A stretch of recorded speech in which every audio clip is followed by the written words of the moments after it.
Longinus تعارف و تمہید۔ لونجائنس کا دور حیات بعض محققین کے مطابق 30ویں صدی بعد مسیح سے تعلق رکھتا ہے۔ بعضوں کا خیال ہے کہ پہلی صدی بعد مسیح سے اس کا تعلق ہے۔ اس کا شہرۂ آفاق رسالہ یعنی آن دا سبلائم کا پہلا مخطوطہ جو پیرس میں 10ویں صدی عیسوی میں دستیاب ہوا تھا، جسے اس نے ڈایونیسیس لونجائنس یا ڈایونیسیس اور لونجائنس کے نام معون کیا ہے، قیاساً یہ کہا جاتا ہے کہ ڈایونیسس آف ہیلیکارنیسس نام کا مشہور خطیب تھا، جس کا زمانہ حیات پہلی صدی عیسوی سے تعلق رکھتا ہے، اور اسی نسبت سے آن دا سبلائم کو پہلی صدی عیسوی کی تصنیف قرار دیا جاتا ہے۔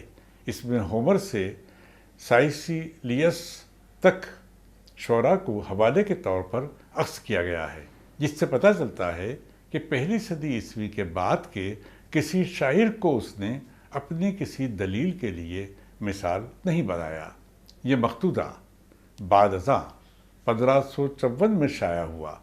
انگریزی میں ہال کا کیا ہوا ترجمہ 1652 میں اور رائس رابرٹس کا ترجمہ، جس کی اشاعت 1899 میں ہوئی، یہ یونانی زبان میں دستیاب ہوا تھا۔ اس لیے بعض محققین لونجائنس کو یونانی مانتے ہیں۔ لونجائنس فن خطابت کا ماہر اور فلسفیانہ درک رکھتا تھا۔ اپنے ذہنی رجحان کے لحاظ سے اس کا شمار نو افلاطونی مفکرین میں ہوتا ہے۔ اس نے اس سوال کے تحت کہ ادب میں ترفع یعنی سبلیمیٹی کا انحصار کن امور پر ہے، جو تفصیلات مہیا کی ہیں وہ قطعاً اوریجنل اور بنیادی ہیں۔ لونجائنس کا اسلوب صریح اور واضح ہے۔ رومانی کششاوری اور جوش آفرینی نے جس کے حسن کو دوبالا کر دیا ہے، یہ اسلوب ہی ہے جو نہ صرف جدید دور کے قاری پر شدت کے ساتھ اثر کرتا ہے، بلکہ 17ویں اور 18ویں صدی کے کئی اہم اور ممتاز ادیبوں نے اس کی گراں قدری کا اعتراف کیا ہے۔ ان میں ڈرائڈن، ایڈیسن، پوپ، گولڈ اسمتھ اور گبن شامل ہیں۔ لونجائنس نے ادبی تحریر کے امتیازی اوصاف کی نشاندہی کرتے ہوئے ترفع کو اسلوب کی سب سے بڑی خوبی سے موسوم کیا ہے، لیکن ترفع محض زبان و بیان کے ایک خاص کردار کے ساتھ ہی مشروط نہیں ہے، بلکہ خیالات کا وسیع و وقار آگے ہونا بھی شرط کی حیثیت رکھتا ہے۔ وہ کہتا ہے، sublimity is the echo of a noble mind. ترفع عالی دماغ کی بازگشت کا نام ہے اور زور آور جذبے کو برتنے کی قدرت بالعموم فطری اور خلقی ہوتی ہے۔ فنکارانہ تعمیر اور اعلیٰ درجے کی لفظی تنظیم کی حیثیت اس میں اضافی ہے۔ سچے خوبصورت الفاظ روح کی عین روشنی کا حکم رکھتے ہیں۔ یہ وہ خصوصیات ہیں جو اظہار میں فطری روانی کو قائم رکھتی اور الوہیت اور وقار کا تاثر قائم کرتی ہیں۔ لونجائنس بلند آہنگی اور محض لفاظی، بچکانہ پن اور غیر سنجیدگی، سرد مہری اور حرارت سے عاری ہونے کا خامیوں میں شمار کرتا ہے، جن سے محتاط رہنے اور دامن بچانے کی ضرورت ہے۔ وہ لونجائنس ہی ہے جو ارسطو سے زیادہ تفصیل اور تاکید کے ساتھ تخیل کو موضوع بحث بناتا ہے۔ تخیل کی عمل آوری اور مختلف فنی تدابیر کے برتاؤ کی اپنی جگہ ایک قدر اور اہمیت ہے۔ لونجائنس ہومر کے شاہکار ایلیڈ اور اوڈیسی اور ڈیموتھینیز اور سیسیرو کا موازنہ بھی کرتا ہے۔ ہومر، افلاطون، ڈیموتھینیز کی بہترین مثالوں اور سیفو کی نظم کے اسلوب سے اپنے استدلال کو استحکام بخشتا ہے۔ پوپ نے اپنی تصنیف ایسے آن کرٹیسزم میں لونجائنس کے ترفع کے تصور کی تحسین ان الفاظ میں کی ہے: The bold Longinus, all the shine inspire, and blaze their critic with a poetic fire, whose own example strengthens all his laws, and is himself the great sublime he draws.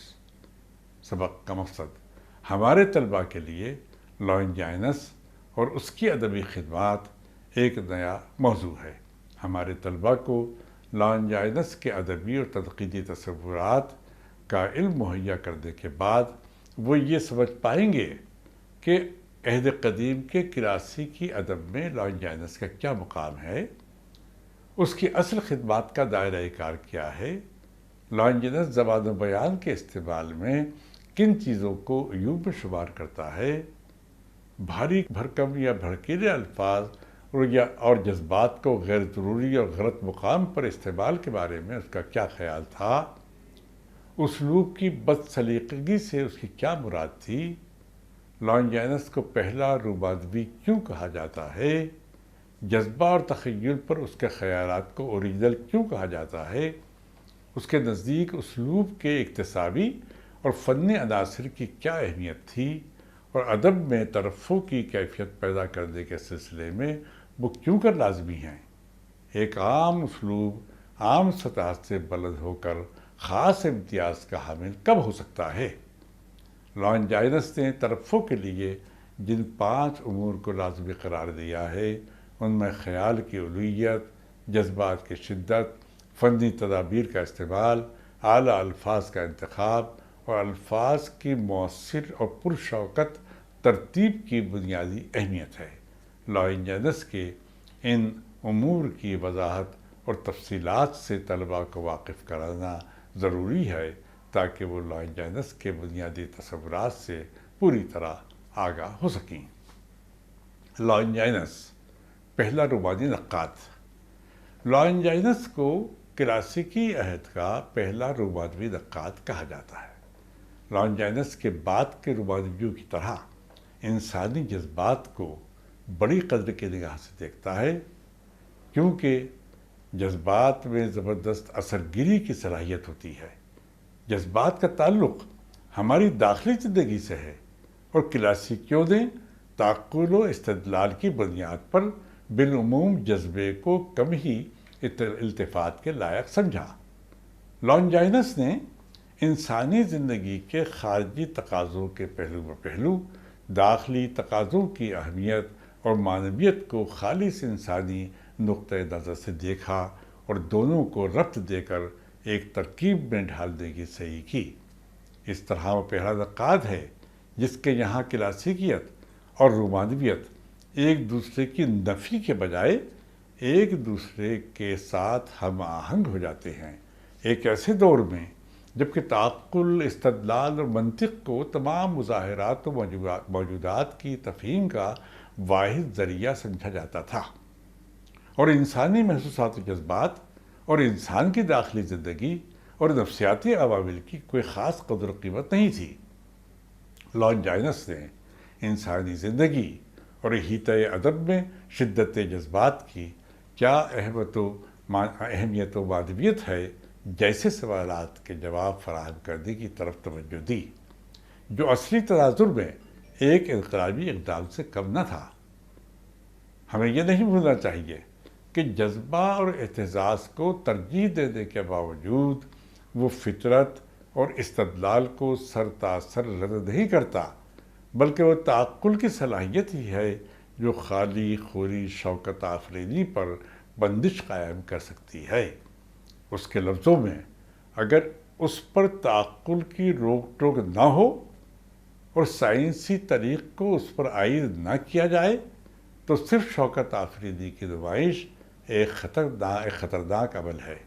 اس کا یہ بھی کہنا ہے کہ غیر معمولی فائق جذبات پر بندش لگانا ضروری ہے، کیونکہ اکثر صورتوں میں وہ مہمیز کرتے ہیں، یعنی ان کی تیز رو میں بہنے کا ڈر لاحق لگا رہتا ہے۔ ارسطو، ہوریس اور کوئنٹیلین نے مختلف اصنافی مطالعات کے ضمن میں فنی تقاضوں پر بحث کی اور اصول سازی کی مساعی بھی کی۔ انہوں نے شعراء کو فطرت کے مطابق ڈھالنے اور ان کلاسیکی فنی قوانین کو رہنما بنانے پر زور دیا جو صدیوں کی چھان پھٹک کے بعد بھی اپنے بنیادی معنی پر قائم ہے۔ لانجائنس نے جہاں جہاں اکتساب فن، لفظوں کے انتخاب اور ان کی فنی تنظیم پر بحث کی ہے، وہ قدماء ہی کی طرح حیت پسندی کی طرف مائل نظر آتا ہے، لیکن کلاسیک کو جو کا تو قبول کرنے کے بجائے وہ کچھ ایسی چیزیں اپنی طرف سے جوڑتا ہے جن کی طرف قدماء نے راست یا ناراست کوئی اشارہ نہیں کیا ہے۔ روایت شکنی کا یہ عمل اس کے رومانوی ذہن کی علامت ہے، جو ہمیشہ کسی نہ کسی کرید میں رہتا اور مقبول عام چلن اور اسلوبیاتی سانچوں کو شک کی نظر سے دیکھتا، انہیں رد کرتا یا انہیں بدلنے کی کوشش کرتا ہے۔ اس کے نزدیک اعلیٰ فن پارہ جوش و جذبے ہی کی تخلیق ہوتا ہے۔ یہ کہہ کر لانجائنس رومانویوں کی طرح جذبے کے آزاد عمل فن کے اپنے اصول خلق کرنے کی راہ دکھاتا ہے۔ وہ قدماء کی اس پابندی سے بھی انحراف کرتا ہے کہ 2 سے زیادہ استعاروں کا استعمال کسی بھی نثری اسلوب کی روانی اور تاثر کا رخ موڑ سکتا ہے۔ رومانویوں ہی کی طرح وہ تخلیقی زبان کے استعمال میں کسی بھی قسم کی پابندی کو عمل زاہد قرار دیتے ہوئے یہ بھی کہتا ہے کہ بعض سخت گیر اصولوں کی روشنی میں کسی بھی تخلیقی شہپارے کے مطالعے کو کوئی معنی نہیں دیے جا سکتے۔ لانجائنس غیر جذباتی تحسین اور مطالعے کا حکم لگاتا ہے۔ قدماء اصولوں کی عمل آوری اور اطلاق پر نظر رکھتے تھے اور ان کے نزدیک تخلیقی فن پارے میں کسی بھی قسم کی خامی یا نقص تکمیل اور وحدت کے منافی تھا، جبکہ نئے پن کی جستجو میں کچھ کمیاں یا خرابیاں بھی راہ پا سکتی ہیں، لیکن یہ خرابیاں ان محاسن سے بہتر ہیں جو کسی بھی تحریر کو عظمت کے درجے تک پہنچانے سے قاصر ہوتی ہیں۔ جیسے ہمارے یہاں اساتذہ اکرام کی شاعری نقص سے درست ہونے کے باوجود کوئی گہرا اور مؤثر نقش نہیں چھوڑتی، اور جن کے یہاں پابندیوں یا بے جان روایتوں سے انحراف ہے، انہی کی شاعری اور اسلوب زیادہ سے زیادہ ذہنوں اور ادوار میں زندہ رہنے کا اہل ہوتا ہے۔ جہاں نیا ہوگا یا نئی بات ہوگی، وہیں خطرات بھی ہوں گے۔ انہی خطرات میں ایجاد و اختراع کا امکان بھی مضمر ہوتا ہے۔ اسی لیے لانجائنس ان خردہ گیر اور عیب جو نقادوں کے برخلاف ناقص ہومر پر عیوب سے مبرہ اپولونیس کی شاعری، اپولونیس اور ہائپریڈیز جیسے نقائص سے پاک فنکار پر ناقص ڈیموستھینیز کو فوقیت دیتا ہے۔ جہاں سب کچھ صحیح اور درست ہے، وہاں سخت گرفت یا احتساب کی گنجائش بھی نہیں۔ وہ اس بات کا معترف ہے کہ شاندار جینیس میں کوتاہیاں ہو سکتی ہیں، لیکن ان کوتاہیوں کے بلیے ترفع ایک پردہ بن جاتا ہے اور وہ دکھائی نہیں دیتی۔ کیا بیسیلیڈیز جیسے کوتاہیوں سے پاک شاعر کو پنڈار کے برابر یا اس سے بلند درجہ دیا جا سکتا ہے؟ یا ایراسٹوتھینیز کو اپنی غلطیوں سے مبرہ شاعری کے مقابلے میں آرکیولوس جیسے اہم شاعر کو ادنا قرار دیا جا سکتا ہے، جو قدماء کے اصولوں کا کم ہی پابند ہے؟ لانجائنس ادبی تخلیق کے اثر ہی کو اس کی علویت اور بلندی کا پیمانہ مانتا ہے، اور باقی چیزوں کو وہ ثانوی اور غیر متعلق بتاتا ہے۔ اس کا کہنا ہے کہ صحیح اور درست کلام احتساب سے بچنے کا راستہ ہے، لیکن ترفع مثبت احترام کا مستحق ہے۔ ترفع تمام خرابیوں، غلطیوں کی تلافی کر دیتا ہے۔ اس طرح لانجائنس کلاسیکیوں کے اس دستور کو حتمی نہیں مانتا جس کے تحت کسی تخلیقی شہپارے کی تکمیل کے لیے اصول پرستی ایک شرط لازم ہے۔ بے اصول پن کے بھی کچھ اصول ہیں، اور اصول شکنی ہر حال میں بے اصولہ پن نہیں ہوتی۔ اسی قسم کی آزادہ روی اور روایت سے خوف نہ کھانے کا رواج یا رجحان رومانویوں کی سب سے نمایاں پہچان تھی، جسے لانجائنس نے بڑے محتاط اور محفوظ طریقے سے اپنا دعویٰ بنانے کی کوشش کی ہے۔ ترفع کے ماخذ۔ لانجائنس نے جہاں ترفع یعنی سبلیمٹی کو قائم کرنے والے اجزاء پر بحث کی ہے، فطرت کو فن کے پہلو بپہلو ضرور رکھا ہے۔ گویا محض فن کسی تخلیق کو زندہ رکھنے کا اہل نہیں ہوتا جب تک کہ اسے فیضان حاصل نہ ہوا ہو۔ وہ محض فطرت پر اولیت کا صحرا نہیں باندھتا، بلکہ مشق و ممارست اور فنکارانہ جراکاری کے بعد ہی اسے قائم کیا جا سکتا ہے۔ فن کی طرح فطرت کا بھی ایک نظام ہوتا ہے جسے فن کو نمایاں کرنا چاہیے۔ اس طرح اپنے مقصد کے حصول میں وہ معاون ہوتی ہے، نہ کہ خلاف۔ فن اسی وقت کامل ہوتا ہے جب وہ عین فطرت کا تاثر فراہم کرے، اور فطرت کا یہ کام ہے کہ وہ اپنے اندر مخفی فن کو نکال باہر کرے۔ یہ دو طرفہ عملیہ ہے جو یہ سکھاتا ہے کہ ترفع فطری چیز نہیں ہے، اسے ریاض سے بھی حاصل کیا جا سکتا ہے۔ لانجائنس ترفع کے 5 بنیادی مآخذ بتاتا ہے، جن میں اول الذکر 2 کا تعلق فنکار کی داخلی خصوصیات اور اہلیت سے ہے، جسے خداداد جوہر سے بھی تعبیر کیا جاتا ہے، اور بعد الذکر 3 کا تعلق فنی لیاقت یا فنی تکنیک سے ہے۔ الف، خیالات کا پرشوکت ہونا، گرانڈیئر آف تھاٹ۔ بے، شدت جذبات کا حامل ہونا، یعنی کیپیسٹی آف اسٹرانگ ایموشنز۔ جیم، صنائع بدائع یعنی فنی تدابیر کا مناسب استعمال، یعنی اپروپریٹ یوز آف فیگرز۔ تلفیظ یعنی ڈکشن کا باوقار ہونا، نوبلٹی آف ڈکشن۔ کسی بھی فن پارے کا پروقار ہونا، یعنی ڈگنیٹی آف کمپوزیشن۔ الف، خیالات کا پرشوکت ہونا۔ لانجائنس خیالات کا حوالہ دے کر یہ واضح کر دیتا ہے کہ کوئی بھی فن پارہ، نثری یا شعری تخلیق محض صنعت گری یا لفظوں کی کسی خاص تنظیم کی بنیاد پر ترفع کے ہدف تک نہیں پہنچتی، بلکہ خیال کی الوہیت کی بھی برابر کی اہمیت ہے، جسے وہ روح کی الوہیت سے موسوم کرتا ہے۔ بڑا ذہن ہی بڑے خیال پیدا کرتا ہے۔ اظہار میں ابہام بھی اسی وقت واقع ہوتا ہے جب فنکار غیر سنجیدہ ہوتا ہے۔ وہ شخص جو خود کے تئیں یا اپنے خیالات کے تئیں سنجیدہ نہیں، وہ کس طرح دوسروں کے ذہنوں کو الوہیت بخش سکتا ہے؟ فنکار کی سنجیدگی، اس کے تصورات کی شوکت اور اس کے خیال کا ترفع مل کر ہماری ارواح کو ارفع و اعلیٰ فیضان سے معمور کر دیتے ہیں۔ جن خیالات میں شوکت اور عظمت کا عنصر ہوتا ہے، وہ فطری طور پر زبان سے بے ساختہ ادا ہو جاتے ہیں۔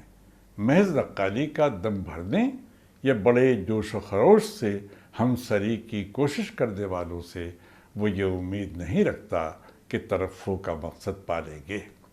لانجائنس کہتا ہے کہ جب ہمارا مقصد کسی ایسے موضوع اور اس کے اظہار کا ہوتا ہے جو ترفع خیال کا متقاضی ہے، تو ہمیں ہومر کے کلام کی طرف دیکھنا چاہیے کہ اس نے ایسے ہی خیال کو کس طرح برتا تھا۔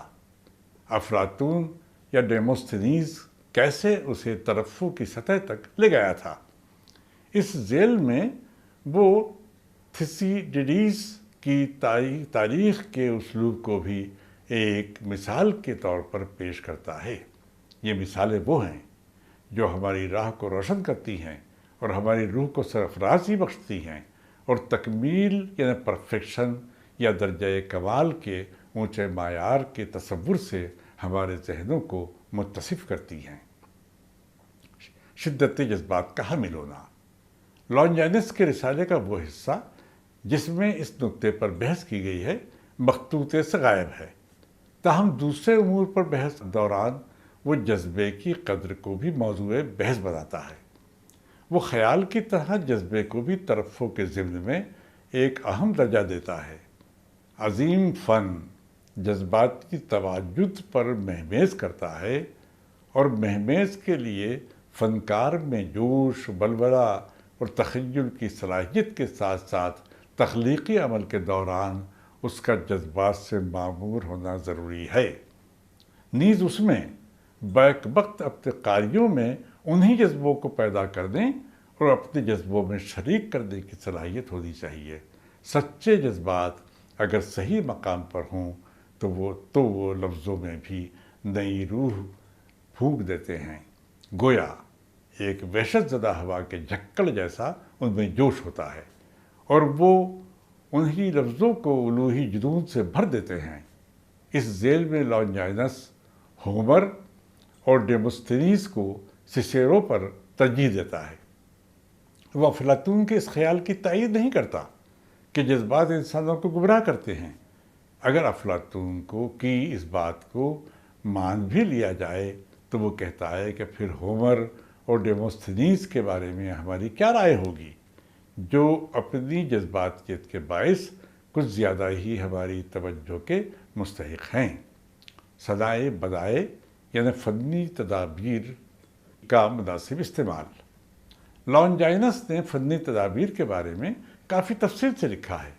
اس کا بنیادی وظیفہ خطابت ہی تھا، لیکن عام خطیبوں اور مکتبی نقادوں سے وہ درمیان میں ایک خاص دوری قائم رکھتا ہے۔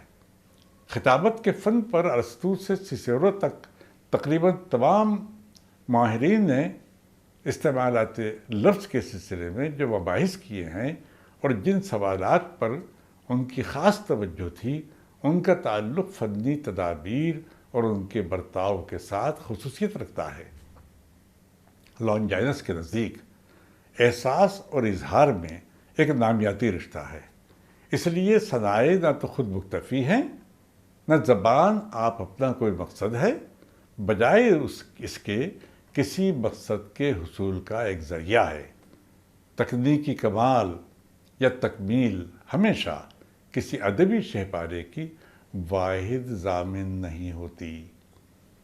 بیشتر صورتوں میں صنائع بدائع پر لانجائنس کے مباحث ترفع اور الوہیت کے تصور کے ساتھ مشروط ہیں۔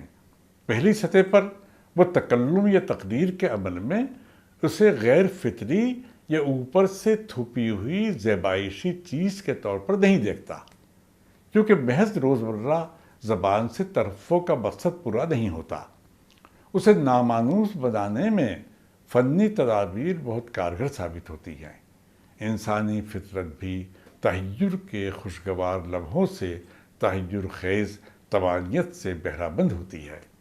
لانجائنس کوئنٹلین ہی کی طرح اخفاء فن کی تاکید کرتا ہے، یعنی فنی تدابیر جیسے تشبیہ، استعارہ، کنایہ، علامت، پیکر وغیرہ کو اس نکتہ آفرینی کے ساتھ برتنا چاہیے کہ صنعت گری کا عمل تحریر و تقریر کے دوسرے صیغوں کو پیچھے دھکیل کر ایک حاوی رجحان کے طور پر محیط نظر آئے۔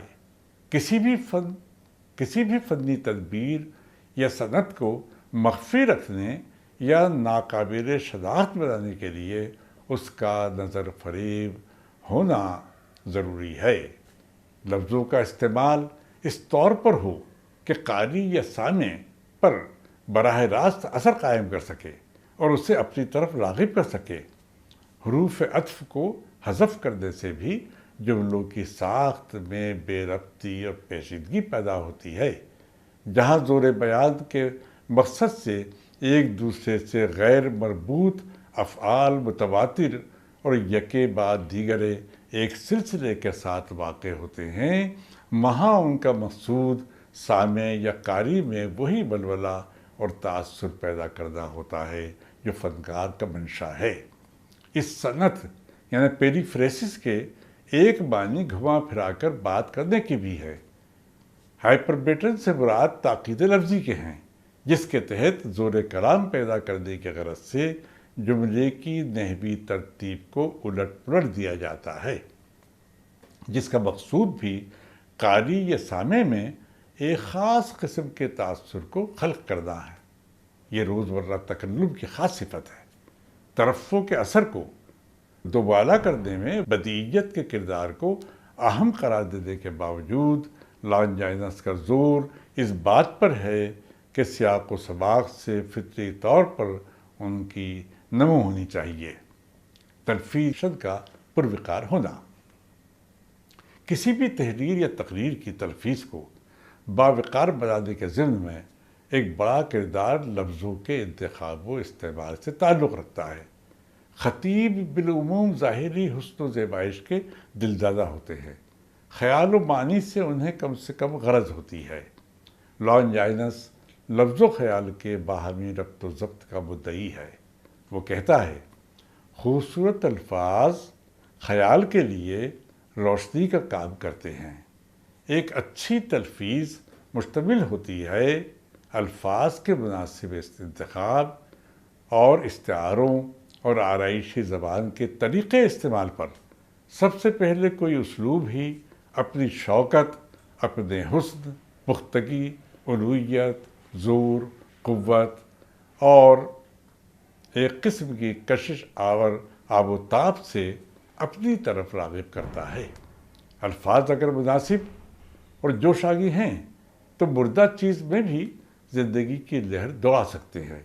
اس کا یہ بھی کہنا ہے کہ ادنا اور پست درجے کے موضوع یا خیال کو شاندار اسلوب میں ادا کرنے سے پیدا ہونے والے تاثر اور ایک بڑے حجم کے المیہ مکھوٹے کو کسی چھوٹے بچے کے سر پر لگانے سے پیدا ہونے والے تاثر میں کوئی فرق نہ ہوگا۔ وہ کہتا ہے، ہم سب بخوبی واقف ہیں کہ کسی بھی موضوع کے لیے 2 سے زیادہ استعارے کے استعمال کو ارسطو نامناسب ٹھہراتا ہے۔ بعد میں ارسطو کے اس خیال کو کوئی مسترد نہیں کر سکا۔ لانجائنس کا کہنا ہے کہ جہاں جذباتی وفور ہوگا وہاں استعاروں کی تعداد پر بندش عائد کرنے کا کوئی معقول جواز نہیں ہے۔ استعارے اور جذبے کا باہمی تعامل و تفاعل ترفع کو راہ دیتا اور فن پارے کی تاثیر کو شدید کرنے میں معاون ہوتا ہے۔ اس کا کہنا ہے کہ کسی بھی تحریر کی برتری کو ناپنے کا پیمانہ دوسروں پر اس کے اثر کی اہلیت ہے۔ کسی بھی فن پارے یا کمپوزیشن کا پروقار ہونا۔ شق کے تحت لانجائنس لفظی تیب کے عمل سے علویت یا ایلیویشن کیسے پیدا ہوتی ہے تفصیلاً جواب فراہم کرتا ہے۔ اسے اپنے عہد میں عظیم ادب کے پیدا نہ ہونے اور دوسرے لفظوں میں ادب کی موت کی وجوہات اسلوب کی خرابیوں میں نظر آتی ہیں۔ خطیب اور شعراء یا تو الفاظ کے استعمال میں بہت فیاض واقع ہوئے ہیں یا کم سے کم پر قناعت کر لیتے ہیں۔ ان کے اظہار کے عمل میں صوتی توازن اور خوش آہنگی بہت زیادہ ہوتی ہے یا کم سے کم۔ لانجائنس ترفع کے 4 ترکیبی عناصر بتاتا ہے: خیال، فن اوضاع، الفاظ اور ان کے خوش آہنگ امتزاج میں رغبت پیدا کرنے کی فطری قوت ہے۔ انسانوں کے دلوں پر اقتدار جمانے اور روحوں کو سرفراز کرنے کی غیر معمولی قوت ہوتی ہے۔ لانجائنس کو پہلا رومانوی نقاد تسلیم کیا جاتا ہے، جو قدامت اور بنیاد سازانہ ادبی تصورات کی وجہ سے کلاسیک ہے اور متداول ادب و تنقید کے اصولوں سے انحراف کے باعث رومانوی بھی ہے۔ کلاسیک سے بہت کچھ اخذ بھی کرتا ہے لیکن اپنی آگاہیوں کو بروئے کار بھی لاتا ہے، جس کے باعث کلاسیک کی ہر چیز اسے اپنی طرف مائل نہیں کرتی اور نہ اس کی پابندی کو وہ لازماً صائب قرار دیتا ہے۔ لانجائنس کا جن امور پر اصرار ہے ہم انہیں درج ذیل طریقے سے مرتب کر سکتے ہیں۔ ترفع کے تعلق سے وہ بے حد سنجیدہ پرجوش ہے اور اس سے روح کی سرافرازی سے موہوم کرتا ہے، لیکن بیک وقت اس کا اصرار اس نقطے پر بھی ہے کہ روح کی تکمیل اور اس کی ثروت مندی ماضی کے عظیم شعراء سے تقابل اور ان کی حوصلہ بخش نقل و نمائندگی پر مبنی ہے۔ وہ خیال اور جذبے کے بارے میں سنجیدہ رائے رکھتا ہے لیکن ادب کے حیاتی تقاضوں سے بھی پوری طرح آگاہ ہے۔ انسانی محسوسات اور جذبات کا ادبی فن پارے سے نامیاتی رشتہ ہے۔ کسی بھی فن پارے کی بلندی کو جانچنے اور ناپنے کا پیمانہ ترفع، اور اس کی صلاحیت اثر ہے۔ الفاظ کا بحث فریب کا ارادہ استعمال، جس میں تشبیہ، استعارہ وغیرہ شامل ہیں، شعبدہ بازی اور بازیگری کے مواصل ہے۔ ادبی تخلیق کے ضمن میں تخیل اور فیضان یعنی انسپریشن کا بہت بڑا درجہ ہے، لیکن تخیل کی بے محابہ آزادہ روی پر قدغن بھی ضروری ہے۔ فنکار کو اپنے خیالات اس وقت تک تعقلی سطح پر قائم نہیں کرنے چاہیے اور نہ انہیں آخری شکل دینی چاہیے جب تک کہ وہ جذباتی تجربے میں ڈھل نہ جائیں۔ اس کی تلفیظ کو اپنی حدوں میں قابو رکھنے والی جو چیز ہے وہ اس کے تجربے کی سنجیدگی ہے۔ ترفع یعنی سبلیمیشن کی وہی صورت اعلیٰ اور حقیقی ہے جو زیادہ سے زیادہ انسانوں کو تمامیت اور مسرت مہیا کر سکے، خواہ ان کے میلانات، زندگیاں، خواہشات، ارادے، عمریں، زبانیں ایک دوسرے سے مختلف ہی کیوں نہ ہوں، اگر ان میں کسی ایک موضوع پر رائے دینے کی اہلیت ہے تو وہ ایک دوسرے سے کتنے ہی ناموافق ہوں، کسی فن پارے یا ادبی تحریر پر ان کی تحسین مستحکم اور ہر شک و شبے سے بالا تر ہوگی۔